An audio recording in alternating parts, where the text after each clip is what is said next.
Bonjour et bienvenue sur la mécanique universelle. Alors aujourd'hui nous sommes toujours mardi 8 novembre 2022 et je me propose de continuer un petit peu mes digressions à partir de cet ouvrage de Christian Savès sur Max Weber, Penser le paradigme démocratique. Donc voilà, j'ai ouvert la page 82 en réalité, parce en parcourant un peu le texte, à ce moment-là, j'ai vu qu'il parlait de l'oligarchie et ça m'intéressait de, de pouvoir digresser un petit peu à partir de cette force politique qui me semble être à l'œuvre aujourd'hui dans les démocraties et qui sont un petit peu une énergie perturbatrice pour moi de démocratie. Alors en même temps, voilà, selon c'est en lien avec le travail que je réalise sur mécaniqueuniverselle.net où j'essaie de démontrer que l'humanité est destinée à atteindre son ultime perfection, c'est-à-dire la paix universelle, un système, voilà, une perfection sociale, une perfection technique, écologique. Voilà, évidemment, donc, on parle d'un temps que les moins de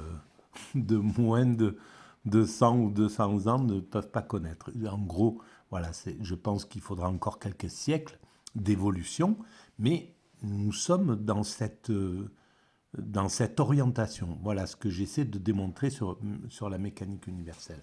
Nous sommes en route, intuitivement, sans nous en rendre compte.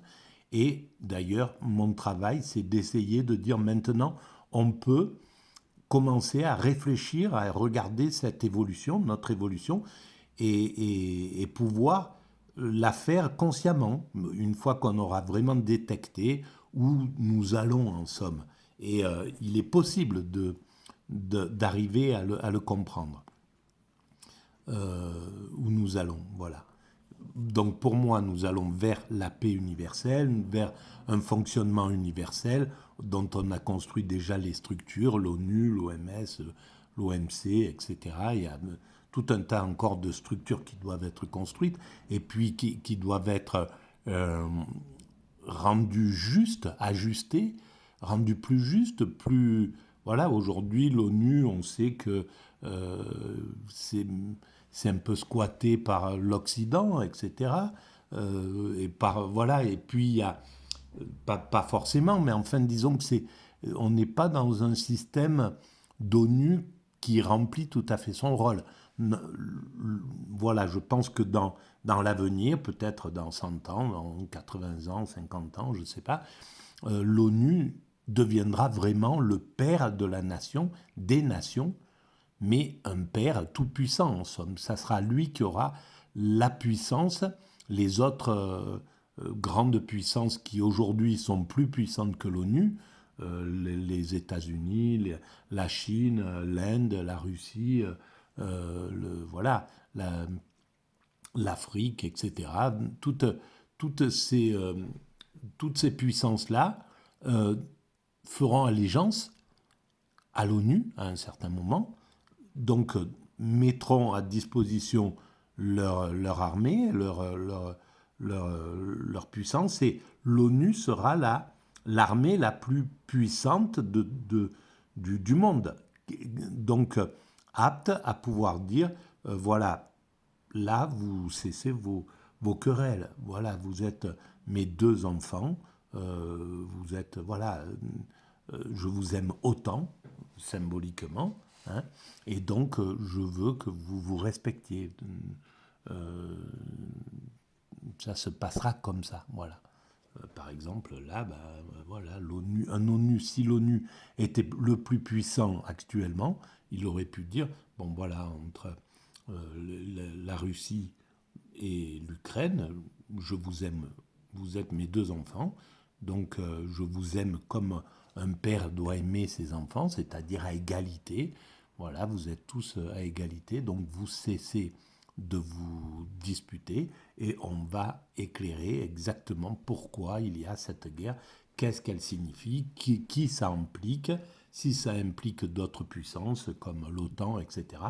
On a besoin de clarifier toutes les choses, pourquoi, qu'est-ce que vous reprochez à l'OTAN, qu'est-ce que vous reprochez à la Russie, etc. Est-ce que vous avez vraiment... voilà, moi en tant que père de nation, l'ONU dirait, il n'y a pas de raison que vous continuez votre offensivité, l'OTAN, sur le reste du monde. C'est fini, maintenant on va vers la paix universelle. Donc c'est terminé ces petits jeux de pouvoir, de domination. Pareil pour la Russie, vous n'avez pas à essayer de prendre de prendre du pouvoir. Voilà, la place, le pouvoir, il est universel. Donc il est partagé par l'ensemble de mes enfants, qu'ils habitent en Afrique, en Amérique latine, en Asie, etc., au Moyen-Orient, au Proche-Orient. Vous êtes tous mes enfants.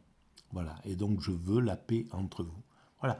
Et je peux la faire régner parce que je suis le plus fort. Voilà. En gros, ça serait ça, en somme, l'idée. Donc on arrivera à un certain moment. Ça va peut-être prendre un siècle, 2 siècles pour arriver à ce que l'ONU dépasse, prenne toute l'émergence. Peut-être ça viendra beaucoup plus vite d'ailleurs. Moi, je parierais plus pour une accélération de cette chose-là. Donc, voilà. Et pour revenir à... donc ça, c'est la théorie que je défends sur la mécanique universelle. Et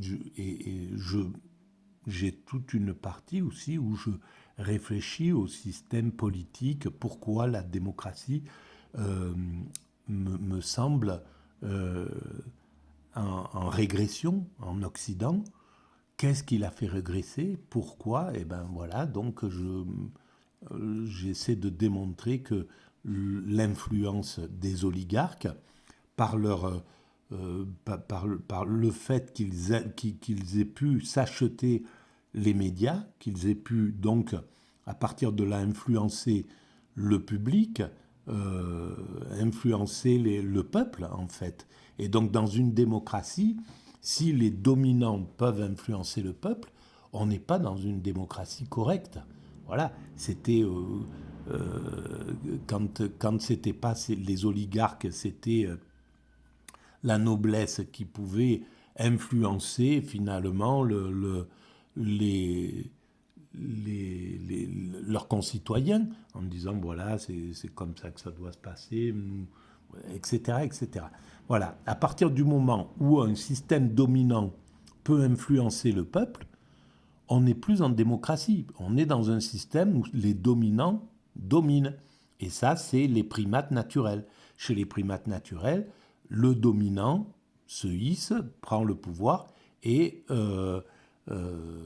c'est lui qui imprime la ligne du groupe, de la troupe. Et personne doit contester, ne peut contester son pouvoir. Et ben c'est un petit peu ce qui se passe avec avec l'oligarchie. Il parvient voilà, pendant 30 ans, il a réussi à dire au peuple qui souffrait et qui voulait le manifester, qui voulait le dire, cause toujours. Voilà, moi le système que j'ai imposé aux médias, de façon douce, hein, de façon manipulatoire, c'était pas de la censure ou des ordres ou quoi que ce soit, mais il s'est organisé pour que tout ce qui représentait les patrons des chaînes des médias soient voilà, des néolibéraux et qui vendent les produits du marché, en somme, qui s'intéressent surtout essentiellement à ça.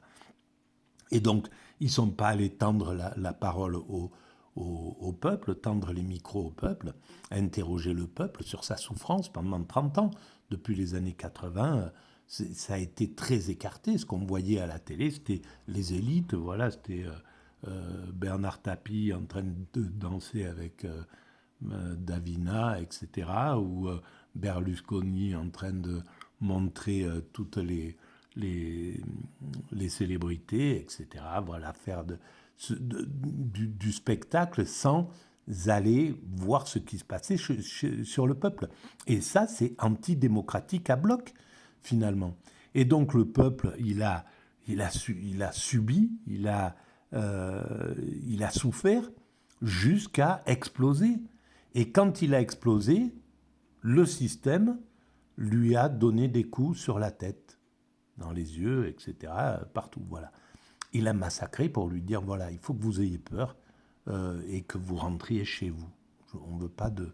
Et en plus, on n'est pas apte à vraiment vous écouter parce qu'on a réussi à vous dominer. Donc, ça nous enlève la capacité même de nous interroger. On a dit, ils ont dit, bon, ça veut dire qu'il faut qu'on commence à écouter le peuple. Mais une fois que c'est passé, c'est terminé. C'est comme quand ils ont dit, il n'y a pas de raison, un chef d'État, il vient à la télévision quand il y a eu la crise dans les années 2000 et quelques. Euh, voilà, il n'y a pas de raison que ce soit le peuple qui paye la crise pour quelque chose qu'il n'a pas commis quand il y a eu la crise des subprimes et des banques. Mais au total, c'est le peuple qui a payé. C'était que de la tchatch, en somme. Et là, c'était pareil quand il disait, bon, je vous ai entendu, on va commencer, envoyez-moi, parlez-moi, dites-moi ce qui va pas, etc. Mais en fait, il n'y a pas d'écoute parce qu'il n'y a pas d'état d'esprit démocratique chez ces hommes politiques. Chez nos présidents, il manque cet esprit des valeurs démocratiques. Ils ne comprennent pas réellement qu'est-ce que c'est symboliquement que la démocratie. Pourquoi c'est une véritable œuvre d'art. Pourquoi c'est extraordinaire que ça soit le peuple qui soit souverain et que le chef d'État soit un sujet au service du peuple. Ils n'arrivent pas à l'intégrer, cette chose-là. D'où ce que je disais dans la vidéo précédente, ça serait important qu'il y ait des comités de citoyens qui connaissent bien, qui comprennent la démocratie, qui ont une vraie, qui sont conscients de ça, avec des philosophes, etc., et qui chaque année convient le président à prendre 1 ou 2 journées de cours sur la démocratie. Voilà. Ça serait... Et avec qu'il puisse... en lui posant, en lui disant, voilà, est-ce que vous avez vraiment compris votre rôle, etc. Et chaque année, jusqu'à ce qu'il, pendant tout son mandat, jusqu'à ce qu'il ait compris les grandes valeurs de la démocratie et surtout qu'il soit remis sur le droit chemin quand il s'en écarte, parce qu'il tombe, comme c'est écrit sur cet ouvrage de Max Weber, où une fois parvenus au pouvoir, les dirigeants de partis sont renforcés dans un sentiment de toute puissance politique à l'égard des masses. Voilà. Et donc, je continue ma lecture et mes digressions. Donc, mu par la conviction de tenir l'avenir de ces masses au creux de leurs mains, donc de maîtriser leur destin, les hommes politiques, ils se mettent à cultiver des tendances mégalomaniaques. Et ça, c'est automatique. Il n'y a pas de méchanceté chez ces... Voilà, il faut qu'on garde un amour considérable envers ces chefs d'État, ces ministres, ces hommes politiques, etc. Parce qu'ils sont aussi victimes de leur... voilà, du système. L'oligarchie fabrique un système narcissique, tout-puissant à travers les médias, et les hommes politiques maintenant font de la politique en regardant les médias. Si les médias ne montrent pas le peuple, les hommes politiques ne voient pas le peuple. Voilà, c'est tout simple. Donc la responsabilité est aussi chez les journalistes qui se laissent dominés par un système dominant, les oligarques. Les oligarques sont dominés par un système mondial d'oligarchie où ils doivent tirer leur marron du feu, ils sont en compétition, ils sont contraints d'être dans ce truc. Donc tout est un peu vissé, quoi. Tout est un peu... Il y a une sorte d'interdépendance dans le système qui fait qu'on ne peut pas en vouloir aux hommes. Par contre, on peut critiquer les systèmes, on peut critiquer ce qui se passe. Mais les hommes, et même si moi je critique tel ou tel homme politique ou chef d'État directement, mais voilà, il faut... je sais très bien qu'il est le résultat d'un système bien plus grand que lui. Et donc, on doit avoir de l'amour pour les hommes et de la compassion et de la pitié des fois. Et voilà, c'est pas forcément les plus heureux, c'est pas forcément les meilleures places, c'est pas forcément, même si ça a l'air comme ça, voilà, c'est même les pulsions qui font qu'un être humain veut se hisser au sommet, c'est quelque chose de tellement inclus dans autre chose que sa conscience, dans quelque chose de très instinctif en fait, de très pulsionnel, c'est des tendances qui le gouvernent en fait. Donc il n'est pas vraiment libre d'être soumis à tout ça.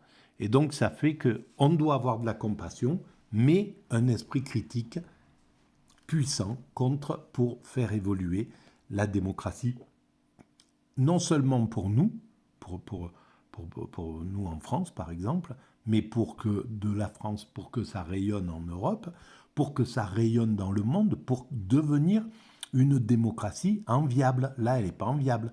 Les gens qui voient la démocratie en Chine ou en Afrique ou ailleurs, ils ne veulent pas une démocratie telle qu'on la propose.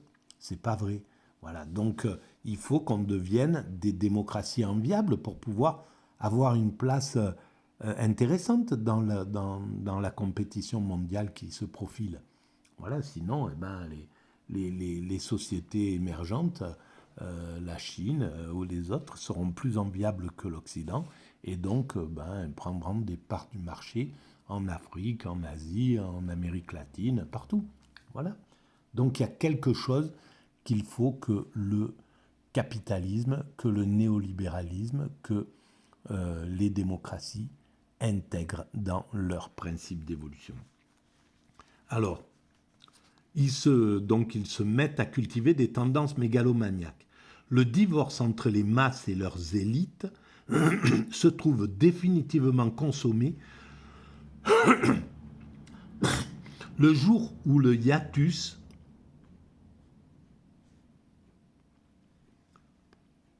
devient total entre, d'un côté, les intérêts, les moyens et les fins poursuivis par l'organisation en son sommet, par les politiques, par l'oligarchie, par le conglomérat oligarchie politique média, parce que c'est ça la puissance là actuellement. C'est ça qui a offert la toute-puissance aux dominants.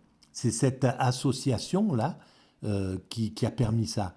Et à partir de là, eh ben, le peuple n'a plus eu droit au chapitre, plus eu droit de dire ce qui n'allait pas, etc., d'exprimer ce qu'il voulait, etc. Et donc, la politique qui a été faite, ça a été une politique oligarchique et une politique, c'était la politique que les médias voulaient, par exemple, c'est-à-dire les célébrités, le pouvoir aux célébrités, aux stars, système, aux machins, voilà, à ce genre de trucs, ce qui voulaient, donc, et ce que les politiques voulaient, et ce que le marché voulait.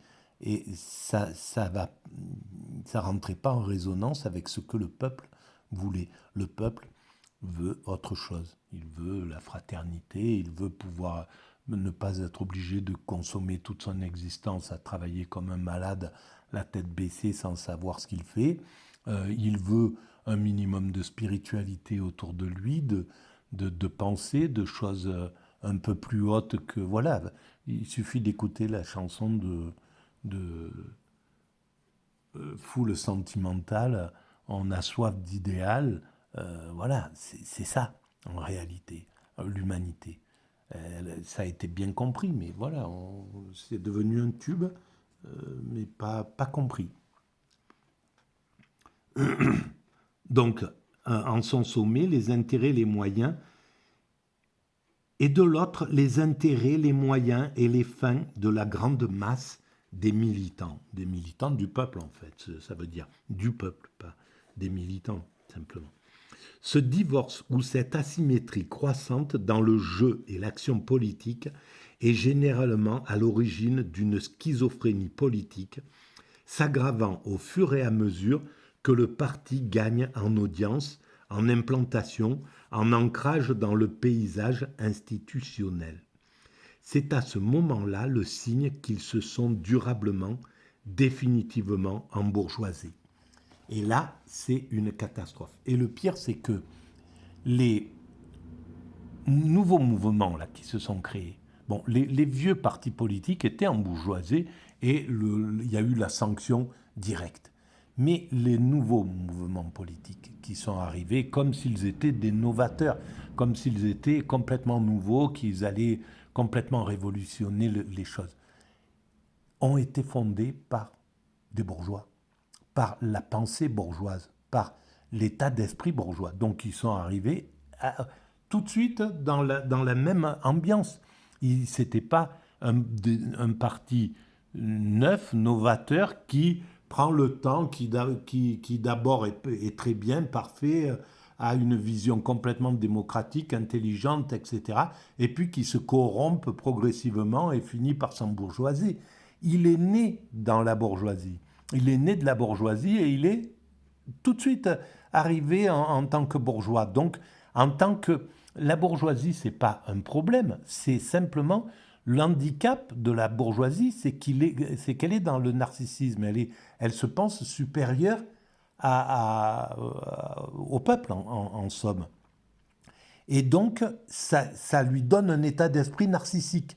Et donc, ceux qui sont issus de cet état d'esprit, mis à part quand ils se révoltent contre leur classe sociale, contre cette classe sociale, comme Sartre ou voilà, Camus, Camus non, parce qu'il ne vient pas de là, mais Sartre, voilà, il se révolte contre cette classe et il en éclaire le narcissisme, justement.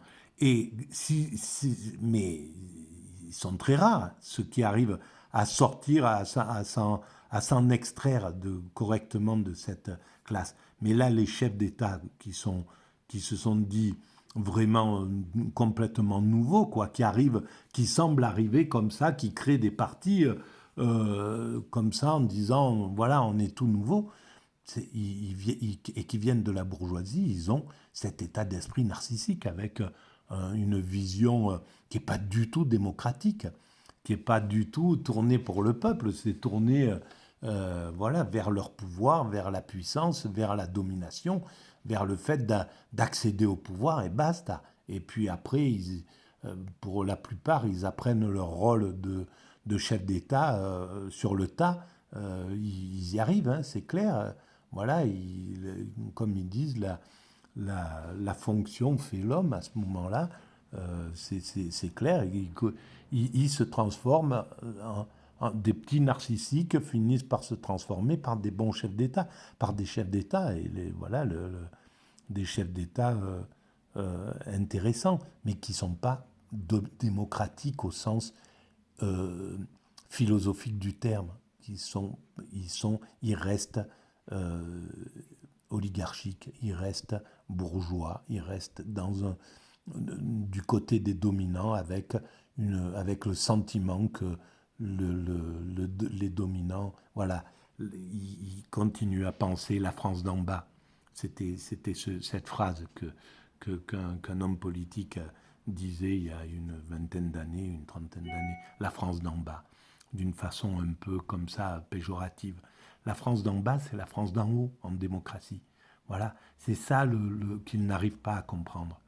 Donc, Au lieu de dire la France d'en bas, il aurait dû dire la France d'en haut. S'il avait l'âme démocratique, il devrait dire, voilà. Mais tant qu'on n'éduquera pas correctement les hommes politiques à devenir des vrais démocrates. Et c'est pourquoi j'ai écrit au chef de l'État sur Twitter, j'ai dit, voilà, il faut, vous donnez des milliards comme ça à droite, à gauche, pour la guerre, pour ci, pour ça.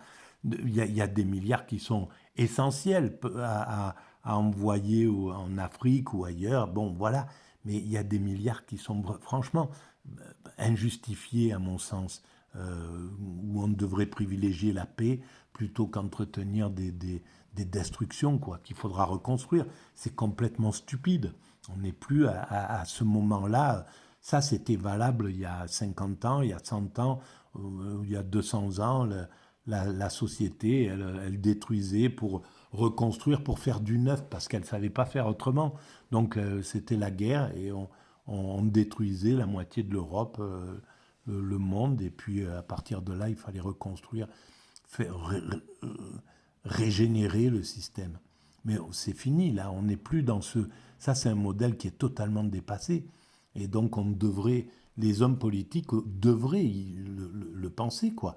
On est vraiment avec d'autres urgences et à la mentalité des ados de maintenant, là, des enfants, ils sont sur un village planétaire, ils sont universalistes. C'est vraiment autre chose. Donc, c'était une...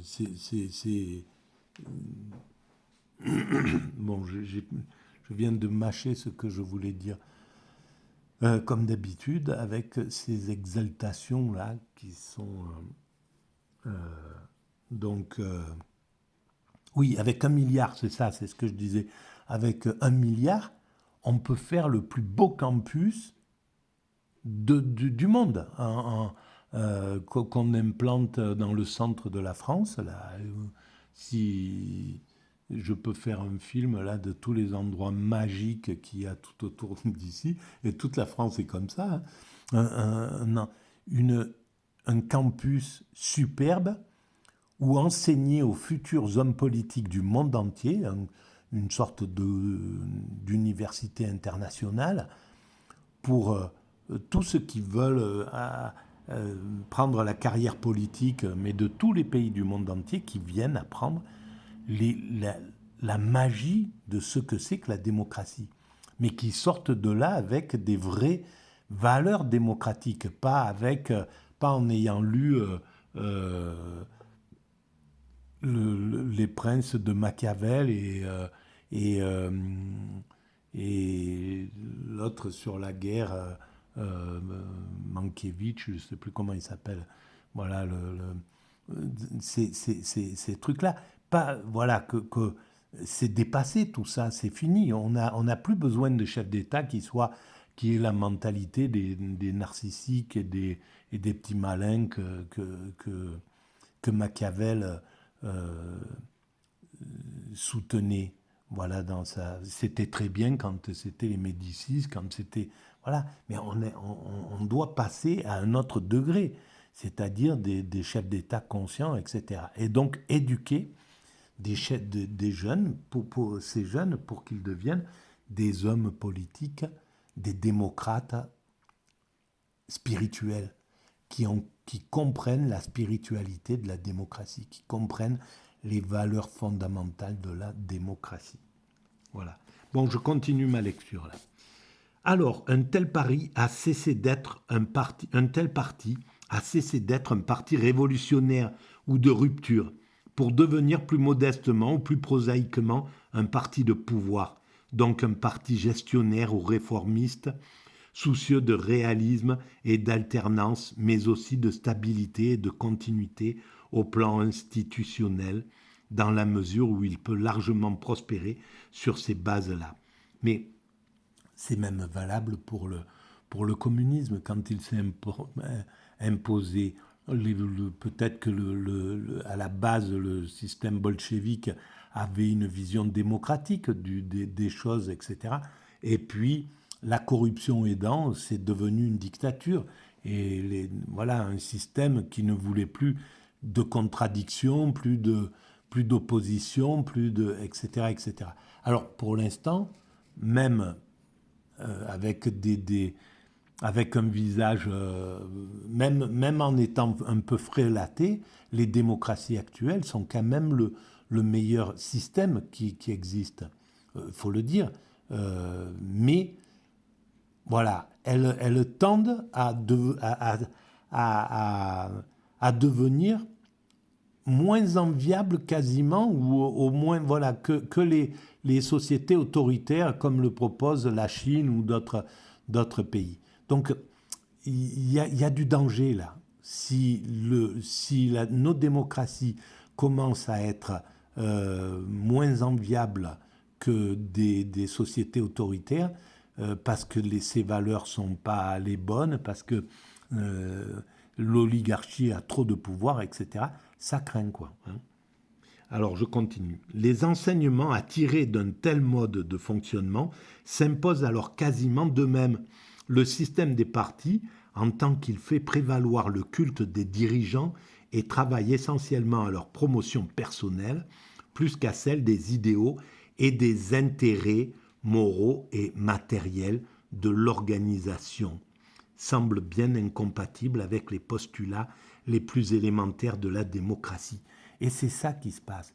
Là, dans nos pouvoirs, les ministres sont tous des promoteurs du dirigeant, quoi, de l'image, le culte du dirigeant. Ils ne parlent pas de démocratie, ils ne sont plus dans ce truc-là. C'est quelque chose qui est... Voilà, il n'y a pas une... c'est vraiment se maintenir au pouvoir, enfin, garder... Mais il y a vraiment un problème de fond dans le système politique et il y a des moyens de dépasser ça et de sortir de ce marasme-là. Voilà. C'est également la conclusion à laquelle est arrivé Michels lorsqu'il formule sa, ouvrez les guillemets, loi d'airain de l'oligarchie. Point. La structure oligarchique de l'édifice politique en étouffe le principe démocratique qui devait en être le fondement. Voilà. La structure oligarchique de l'édifice politique en étouffe le principe démocratique qui devait en être au fondement. Mais si Michels insiste sur les tendances oligarchiques de la démocratie, Weber, qui partage ses analyses, les pousse cependant encore plus loin, sur le terrain sociologique. Il observe que si le fonctionnement des partis est devenu largement incompatible avec les principes démocratiques, la démocratie en tant que système politique n'en a pas moins besoin de chefs pour fonctionner. Bien sûr, c'est ça. C'est simplement des chefs qui ont une vision, la vision démocratique chevillée au corps, qui est inclus dans leur mental, dans leur âme, dans leur conscience, qu'ils soient hyper conscients de l'enjeu de la démocratie. C'est ça la seule chose qu'on devrait réclamer d'un homme politique. Et les médias pourraient jouer ce rôle-là et les interroger sur qu'est-ce que pour vous, c'est quoi la démocratie, etc. Avant une élection. Qu'est-ce que vous pensez du peuple? Comment vous pensez chérir le peuple? Qu'est-ce que vous voulez faire pour les plus fragiles du peuple? Parce que c'est par là qu'il faut commencer. Il faut travailler sur les plus fragiles du peuple, sur les plus souffrants, pour qu'il y ait de moins en moins de souffrance et pour que le peuple globalement soit le plus heureux possible. Parce que si on sait que de nos concitoyens souffrent, comment être heureux?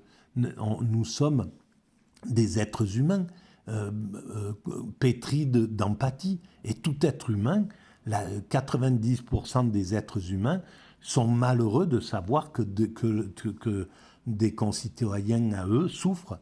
Voilà. Et ça, c'est la base de notre humanité, et ça existe chez les animaux.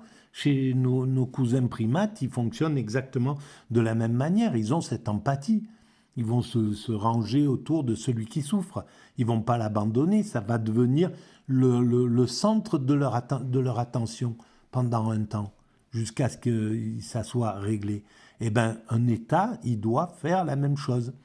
Donc, et s'il ne fait pas ça, c'est ce qu'il ne fait pas d'ailleurs. Là, les démocraties, depuis, on va dire, depuis la fin de Chirac, en gros, depuis la tombée dans le... Voilà, depuis l'arrivée en néolibéralisme, depuis les années 90, eh ben, on est dans un monde qui ne s'intéresse pas aux souffrants, quoi, clairement, pas suffisamment. Et en plus, ils arrivent à nous dire qu'il faut haïr les plus fragiles, là, qu'il faut haïr voilà, ça va des Roms aux cas sociaux, enfin bref, il faudrait en plus les maltraiter dans leur truc. On est dans une société élitiste que les médias favorisent et c'est insupportable. Donc, il relève par conséquent cette contradiction, ce paradoxe auquel il doit faire face. Il tente néanmoins de les dépasser en se faisant un peu le théoricien de la démocratie plébiscitaire, entreprenant de réconcilier les valeurs et vertus de la démocratie avec ses tendances naturellement oligarchiques. Voilà ce qu'essaye de faire. Théoricien de la démocratie plébiscitaire, mais aussi du paradoxe des conséquences, Weber avait parfaitement conscience de l'étroitesse du chemin et vraisemblablement des risques d'impasse politique. Bon, je vais arrêter là. Enfin, je peux aller jusqu'en bas de la page. Il n'en a pas moins œuvré à dégager de nouvelles approches, de nouvelles perspectives, à ouvrir de nouveaux horizons politiques par ses écrits. De toute évidence, c'était là, à ses yeux, la formulation la plus achevée de ce paradigme démocratique qu'il s'efforçait de penser au plus profond de lui-même, au plus profond du mal, devrait-on dire, et que la mort seule l'empêcha d'approfondir encore. Voilà, je vais arrêter là. Ma petite digression sur Max Weber. Voilà. Eh bien, et je pense que c'est que des prises de conscience. On est, voilà, et en plus, il fallait passer par ce moment-là d'antidémocratisme, de défaillance démocratique, d'oligarchie. C'était nécessaire. Voilà, ça sera très bien expliqué dans 50 ans, dans 100 ans, quand on fera l'historique de cette période. On comprendra que pour passer, qu'il fallait d'abord que le capitalisme flingue le communisme pour devenir un seul parti, parce que c'était comme ça, il fallait que ça se passe comme ça. Et qu'on rentre qu'il rentre dans cette toute-puissance, que le marché prenne le pouvoir, qu'il enlève le spirituel, parce que on ne peut pas s'occuper aussi de ça encore. Voilà, on n'a pas. Il fallait passer par ce côté, par cette période superficielle qui permettait d'unifier l'humanité derrière les objets que vend le marché. Voilà, un Chinois, un Japonais, un Américain, un Africain, un Européen, un Inuit et un Aborigène s'habillent pareil, ont les mêmes codes, écoutent les mêmes musiques, font le même... Voilà. Donc il fallait unifier à travers l'objet. C'est le marché qui a permis ça.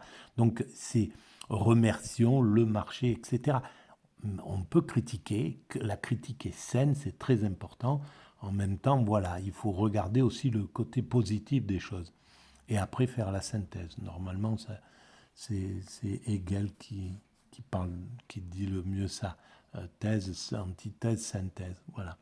Et donc, c'était comme ça. Mais maintenant, on voit devant l'urgence climatique, devant le monde qui est en train qui prend des risques de de folie guerrière, qui, etc., etc., et du temps à perdre qu'on va mettre, et de l'argent qu'on va mettre à des endroits où on n'a pas à les mettre, et sortir du hold-up planétaire que le système dominant est en train que l'oligarchie est en train de produire. Il a produit, cette oligarchie, un vol manifeste en Russie, et ce qui a appelé un Poutine au pouvoir, parce que et là, ce même mécanisme oligarchique est en train de le faire à l'échelle planétaire. Ça devient insupportable, quoi. C'est quelque chose de, ça peut pas fonctionner comme ça, quoi. Bon, et maintenant, il est temps de pouvoir commencer à entrevoir un travail commun pour le bien de, de la nation humaine, de l'humanité tout entière. Voilà, d'avoir ce type de vision, etc. Ça va arriver, mais voilà. Et voilà, donc je vous remercie de votre écoute et puis à très bientôt. Je suis désolé, je suis un peu, je sais pas du tout comment c'est peut-être pas audible tellement je parle vite et de façon, je suis pressé, je sais pas pourquoi, j'arrive pas à prendre mon temps pour parler de tout ça. Et donc, ça serait beaucoup plus riche. J'arriverai à enrichir un peu les, les, les propos qui, au lieu qu'ils soient un peu trop binaires, ils seraient beaucoup plus adoucis si je faisais ça. J'arrive toujours à un moment à adoucir les choses, mais au fond, je les porte douces comme ça. Mais voilà, l'exaltation de l'esprit critique prend le pas bien souvent sur ça. Merci à vous pour votre écoute. À bientôt.